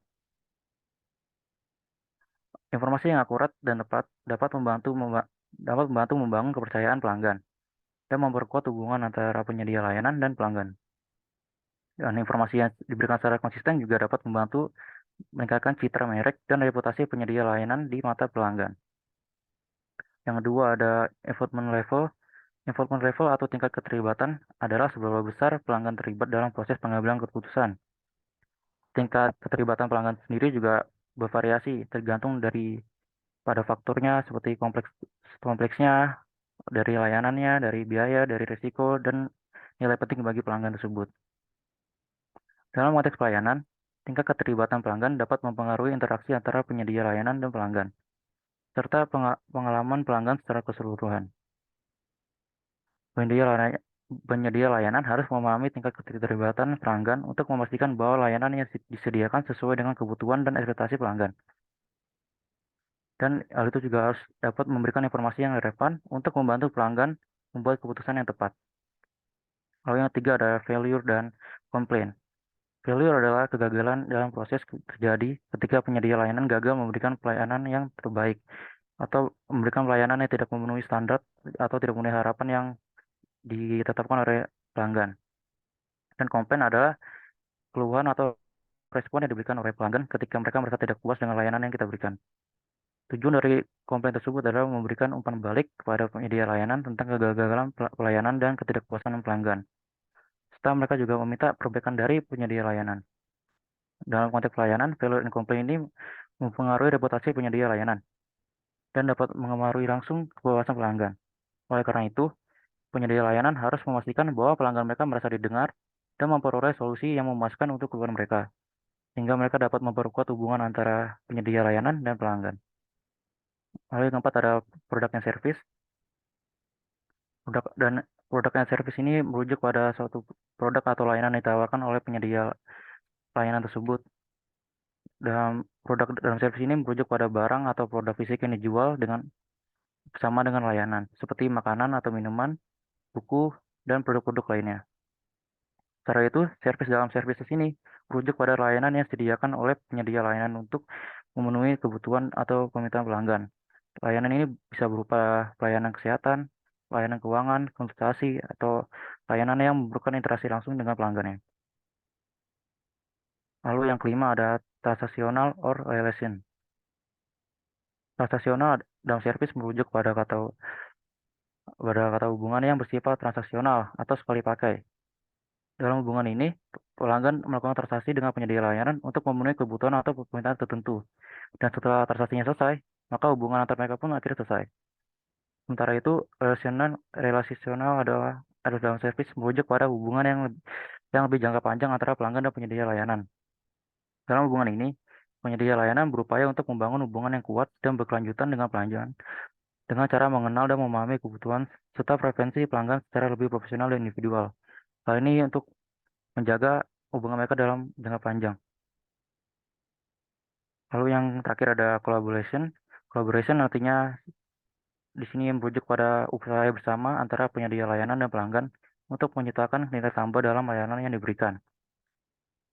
Dalam kolaborasi ini, penyedia layanan dan pelanggan bekerjasama untuk menciptakan layanan yang lebih baik dengan mempertimbangkan perspektif dan kebutuhan masing-masing pihak. Pelanggan diberikan kesempatan untuk memberikan masukan, memberikan umpan balik, dan terlibat dalam proses perancangan dan penyampaian layanan.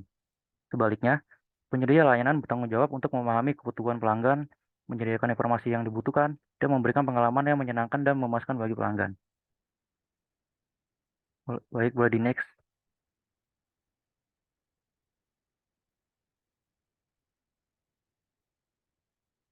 Lalu ada materi physical element of the service encounter, service escape and other tangible. Service escape sendiri merujuk pada lingkungan fisik di mana layanan disediakan dan konsumen berinteraksi dengan penyedia layanan. Service escape sendiri mencakup elemen-elemen yang ada di layar tersebut, yaitu ada ambient condition, space function, dan sign and symbol and artifact. Dan dalam bisnis, service escape sendiri dapat berperan sangat penting dalam menciptakan pengalaman pelanggan yang menyenangkan dan memuaskan. Lingkungan fisik yang menyenangkan dapat meningkatkan kepuasan pelanggan, meningkatkan loyalitas pelanggan, dan mendorong pelanggan untuk kembali menggunakan layanan yang sama di masa depan. Sebaliknya, jika lingkungan fisik tidak menyenangkan, maka pelanggan merasa tidak puas dan dia akan kembali lagi menggunakan jasa yang sama. Baik, boleh di next lagi. Di sini ada materi how we provide quality service. Di sini ada 4 cara bagaimana kita bisa menjaga service kita. Yang pertama ada train. Train di sini merujuk pada proses pelatihan atau pengembangan keterampilan. Hal ini bisa dilakukan kepada setiap staf, manajemen, atau karyawan lain yang terlibat dalam penyediaan layanan. Pelatihan juga dapat membantu meningkatkan kepercayaan diri dan motivasi karyawan.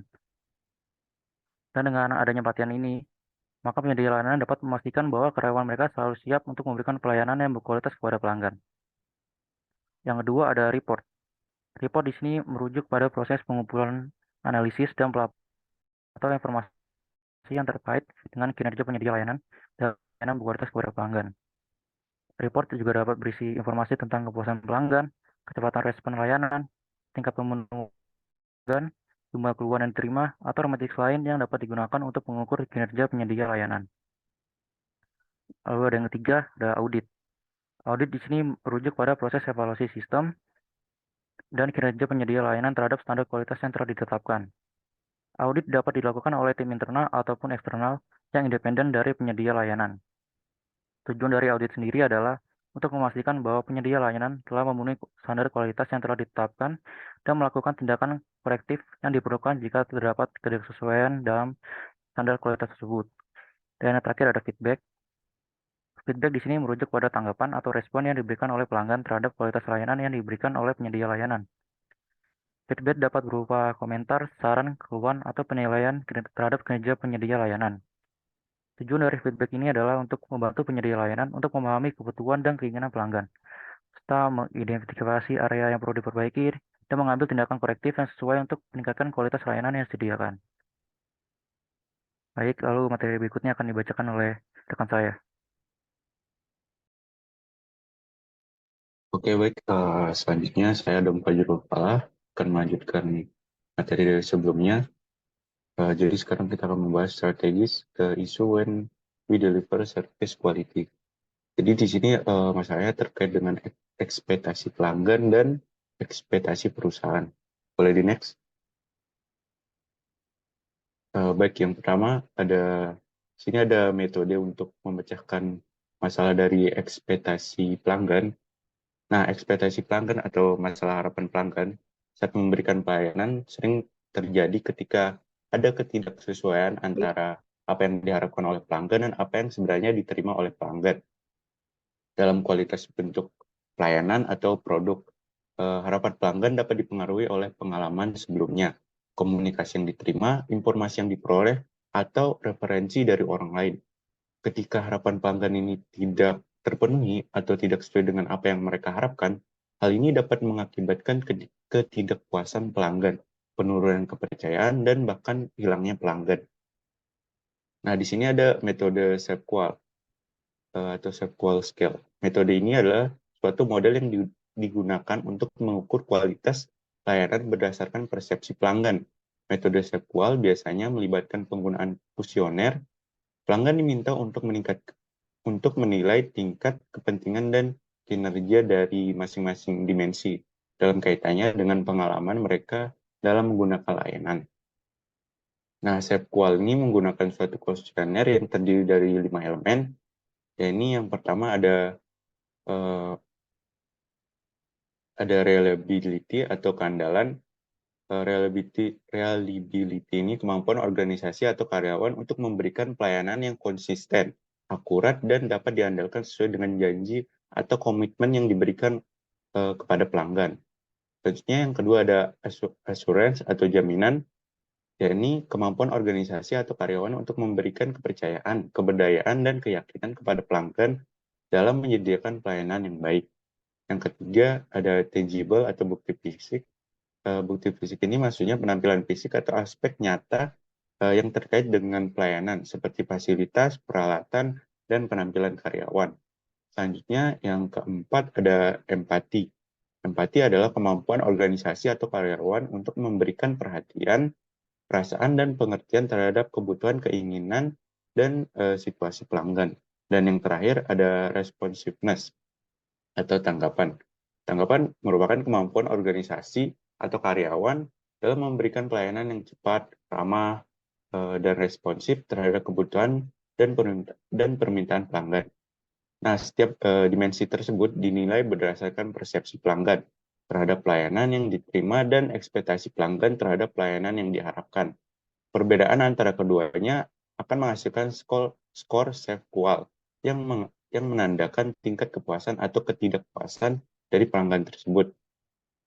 Metode SEPQUAL ini dapat membantu organisasi untuk mengidentifikasi dan mengukur kesenjangan dalam kualitas layanan mereka dan merencanakan tindakan perbaikan yang diperlukan untuk meningkatkan kepuasan pelanggan. Boleh di next. Baik, selanjutnya kita akan masuk ke permasalahan ekspektasi dari perusahaan. Nah, di sini ketika kita berada di sisi perusahaan, pasti kita punya target ya teman-teman. Kayak misalnya target penjualan dari bulan ini, misalnya kita punya 5.000 produk atau 1.000 gitu. Nah, tapi ketika target kita ini nggak sampai, maka kita harus memecahkan masalah tersebut. Nah, di sini ada metode yang namanya gap analysis.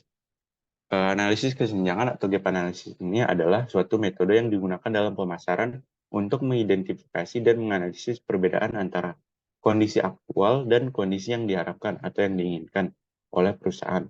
Metode ini digunakan untuk mengukur dan memahami kesenjangan antara apa yang telah dicapai dalam pemasaran dan apa yang seharusnya dicapai sesuai dengan tujuan yang ditetapkan. Analisis kesenjangan dalam pemasaran dapat diterapkan dalam berbagai konteks, seperti analisis kesenjangan produk, analisis kesenjangan pasar, kesenjangan pelayanan, dan sebagainya. Metode ini dapat membantu perusahaan untuk mengidentifikasi area di mana saja perbedaan antara apa yang telah dicapai dan apa yang diharapkan, sehingga dapat mengambil langkah-langkah perbaikan yang diperlukan untuk mencapai tujuan yang diinginkan. Nah, di sini ada beberapa langkah. Yang pertama ada identifikasi keadaan. Nah, di identifikasi keadaan ini kita akan mengumpulkan informasi. Step atau langkah pertama yang harus kita lakukan yaitu melakukan pengenalan atau identifikasi keadaan yang terjadi di perusahaan saat ini. Lalu setelah itu, lakukan juga hal yang sama dengan target yang ingin kita capai. Langkah ini berguna sebagai langkah dasar dalam menemukan akar permasalahan yang dialami oleh perusahaan dan membandingkannya dengan tujuan yang ingin dicapai. Selanjutnya, yang kedua ada identifikasi keinginan di masa depan. Nah, setelah melakukan identifikasi awal mengenai keadaan, langkah selanjutnya yakni menentukan target atau keadaan ideal yang diinginkan oleh perusahaan di masa yang akan datang. Ini dapat dilakukan berdasarkan visi atau misi dan strategi perusahaan, serta mempertimbangkan kebutuhan dan harapan pelanggan. Kondisi yang diharapkan harus spesifik, terukur, dan dapat dicapai, relevan, serta berbatasan dengan waktu. Yang ketiga, analisis kesenjangan atau identifikasi kesenjangan. Langkah ketiga yaitu melakukan analisis atau mengenali permasalahan lebih dalam dan mengapa kesenjangan itu ada. Seperti mengapa operasional perusahaan tidak sesuai dengan ekspektasi atau perusahaan yang dibuat sebelumnya. Atau mengapa kinerja dari karyawan tidak memuaskan dan tidak bisa mencapai target yang telah ditentukan.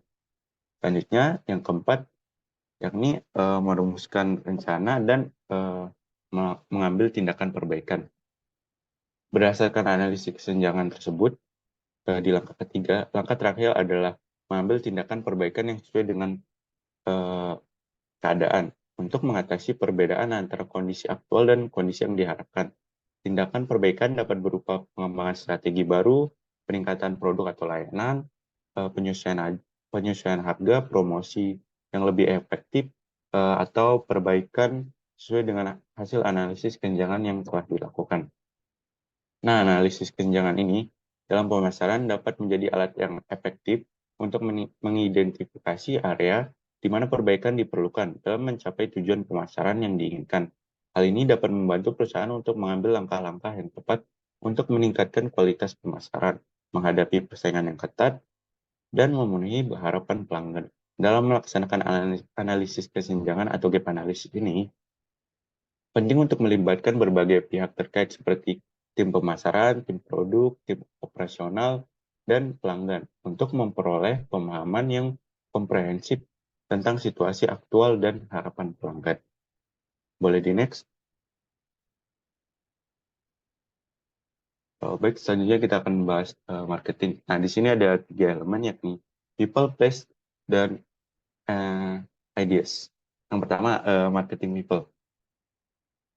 Jadi, marketing people atau pemasaran orang adalah pendekatan dalam pemasaran yang melibatkan penggunaan strategi dan teknik pemasaran untuk mempromosikan, mengelola, dan memperkuat citra, reputasi, dan keahlian individu atau kelompok sebagai produk yang dapat dijual atau dipasarkan.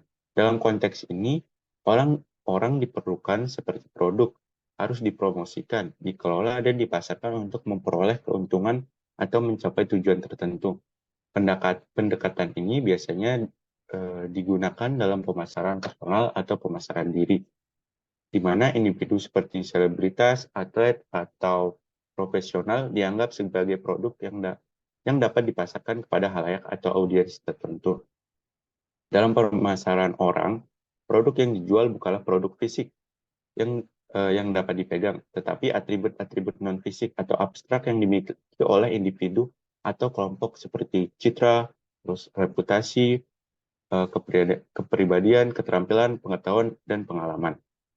Nah, di sini ada beberapa jenis dari marketing people. Yang pertama, pure sharing approach. Nah, ini mengacu pada pendekatan atau strategi pemasaran yang berfokus pada proses penjualan langsung dan aktif mempromosikan diri atau individu lain kepada calon klien atau pengguna layanan.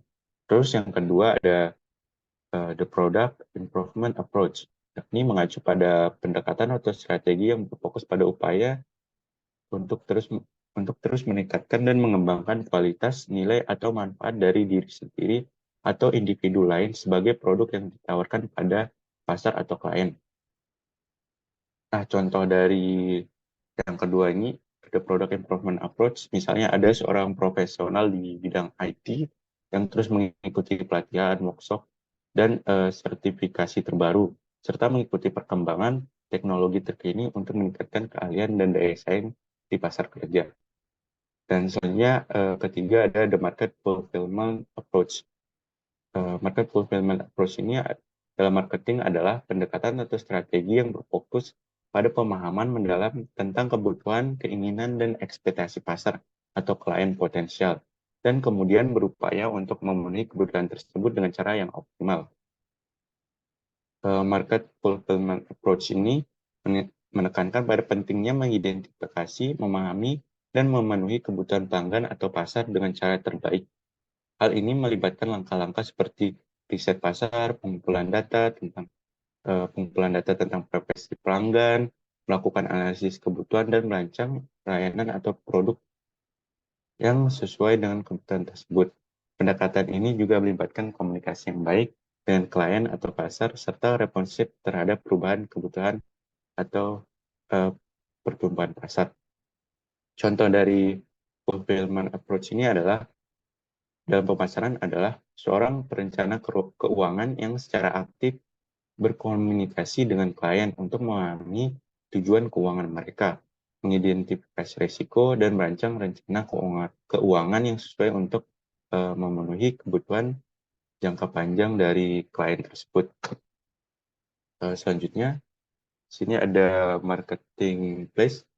Maaf, sini ada sedikit kekeliruan. Jadi marketing place adalah cara perusahaan mengirimkan produk ke pasar dan menjualnya kepada pelanggan. Tujuan utama dari marketing place ini adalah untuk membuat produk mudah dijangkau oleh konsumen, meminimalkan biaya distribusi, dan memaksimalkan keuntungan. Oleh karena itu, strategi dari marketing place sangat penting untuk mencapai kesuksesan dalam bisnis. Pilihan marketing place yang tepat dapat membantu perusahaan mengoptimalkan pemasaran produk mereka, mencapai target pasar yang tepat, dan meningkatkan keuntungan. Oleh karena itu, perusahaan perlu melakukan analisis pasar dan menyesuaikan strategi marketing place sesuai dengan kebutuhan dan keinginan konsumen.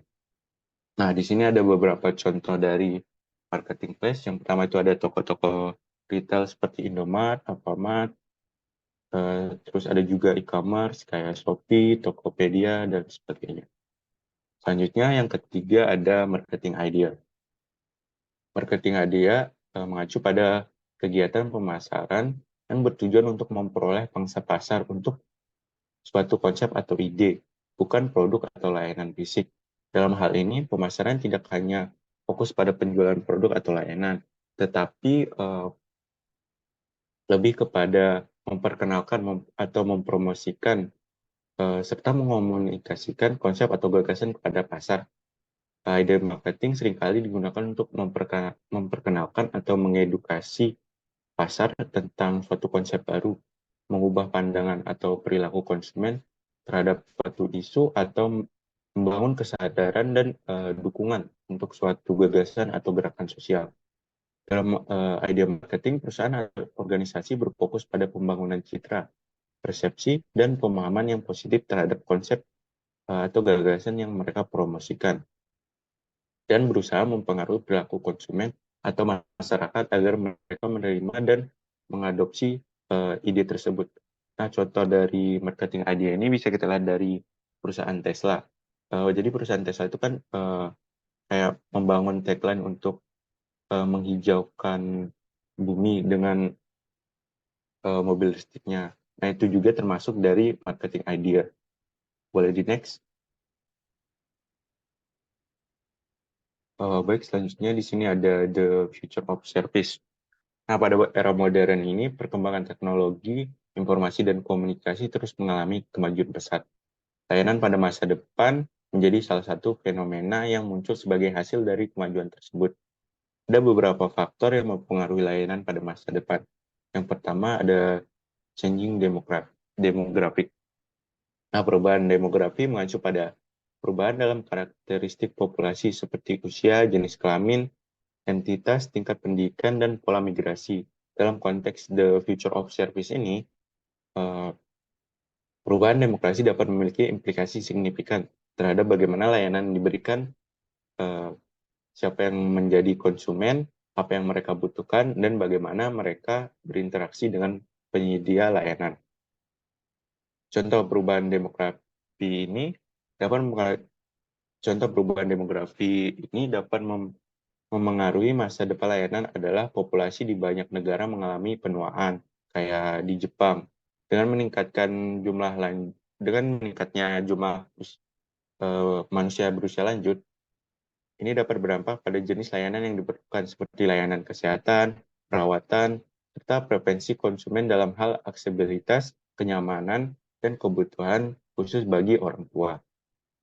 Selanjutnya yang kedua ada globalization atau globalisasi.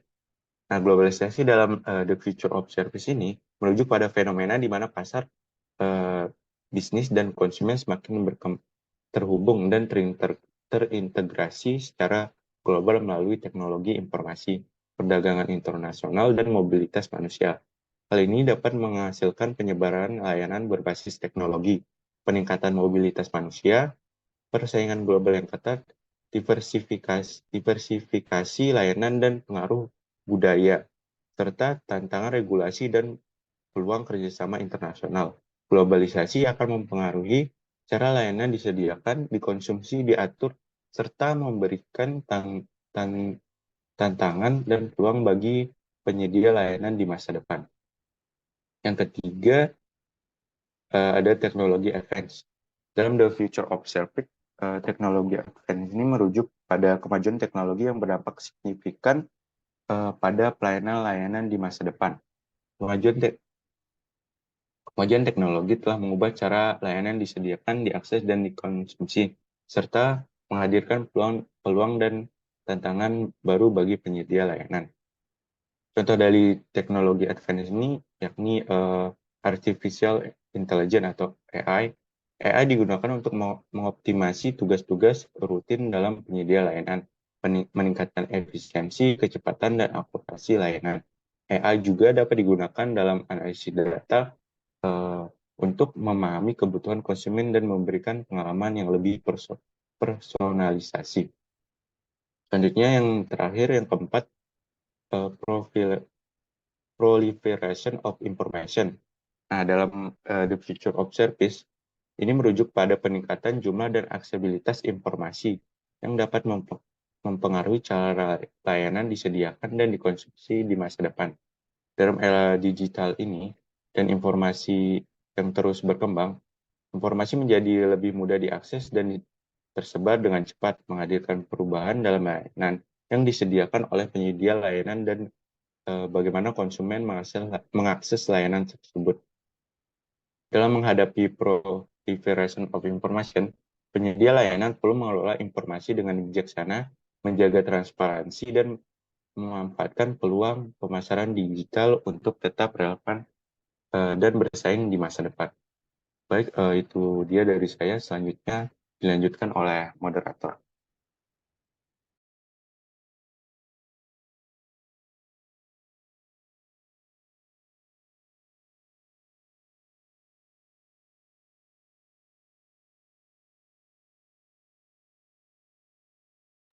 Eh, Oke, mungkin seluruh materi telah kami sampaikan. Kurang lebihnya kami mohon maaf. Saya perwakilan dari kelompok 3, izin pamit. Terima kasih. Assalamualaikum warahmatullahi wabarakatuh.